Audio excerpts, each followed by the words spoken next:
guys, I'm here with another Tech Tip Thursday, and I'm continuing with Edmentum courseware, and I'm going to go ahead and go to my training account and go to my courses and do a little bit more with the curriculum. So I'm going to go ahead to manage courses.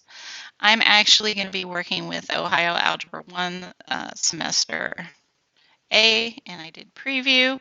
And of course, to open this, I'm going to click View Curriculum. I actually sort of cheated because I already have it loaded over here. And today I want to look a little bit at the tutorials. So I'm going to go ahead and click and open the tutorial. And I want to show you a bit about tutorial navigation and some tips that I have for students and some things that we honestly have to think about as teachers. So we have the tutorial, we can move through the pages, right? And that is pretty self-explanatory, works very similar to how Apex worked, right? We also have the table of contents, which again, very similar to eCourse. It takes us through here.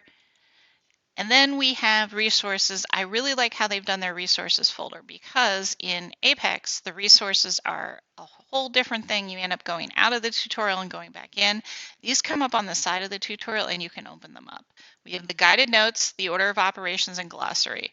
Now, when you click on these, they open in a new page. I already have them clicked and open. So order of operations, just this little box telling them about order of operations. Glossary, it is the glossary for this course, okay? And the nice thing is the students can open these up, keep these pages in the background where they're doing tutorials, while they're doing mastery tests, and work on them. The other thing that is here is the guided notes, and guided notes are something we're going to have to think about. So I'm going to go ahead and open those guided notes, and those guided notes automatically open in Adobe. Now, they can click to download here and download these.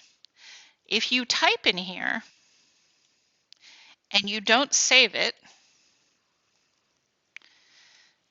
this whatever I typed is going to go away.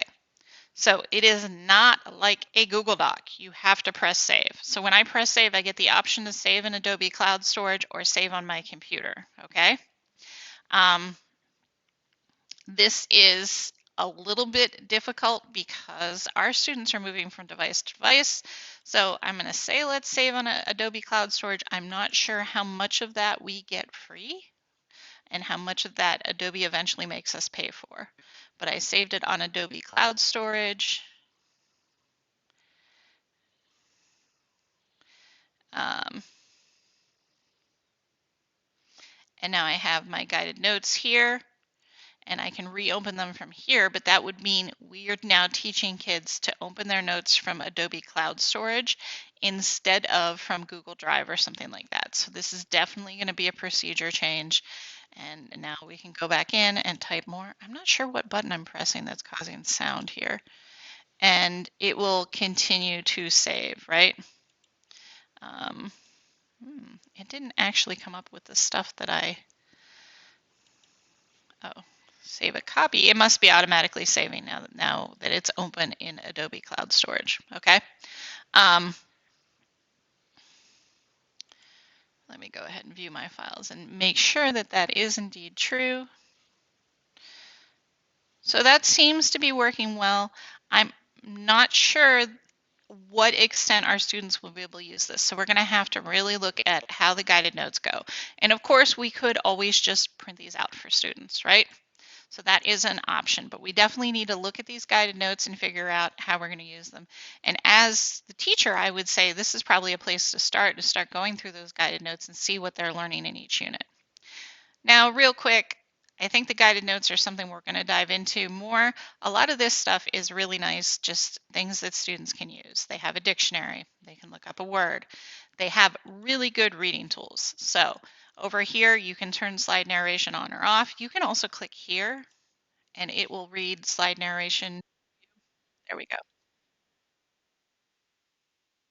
I can play it, right? Okay. I can also turn on click to speak. So click to speak.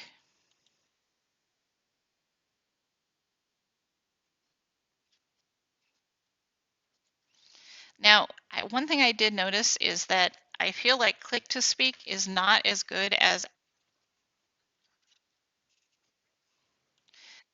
yeah, you're getting a completely different voice, right? So when you use the play up here, you get a much more human sounding voice. This is probably good if you only need to know one word, but if you have a student who's using it consistently and really having the lesson read to them, they should be clicking on this button, right? Because these are computer generated voices, whereas this is narration that was recorded with intonation and everything, which is good, and it helps kids understand language. So I'm going to go ahead and close this. Other tools we have Translate, not that earth-shattering or different from anything. We also have a calculator here, but of course we're going to be encouraging our students to use Desmos.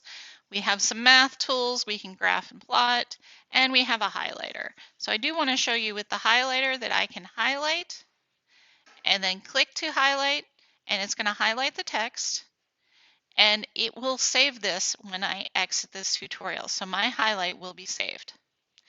So I hope you guys spend some time this week playing around with Edmentum, getting ready for the change. I think there's a lot of cool tools and a lot of things that are really going to help our students. Have a great week. Bye.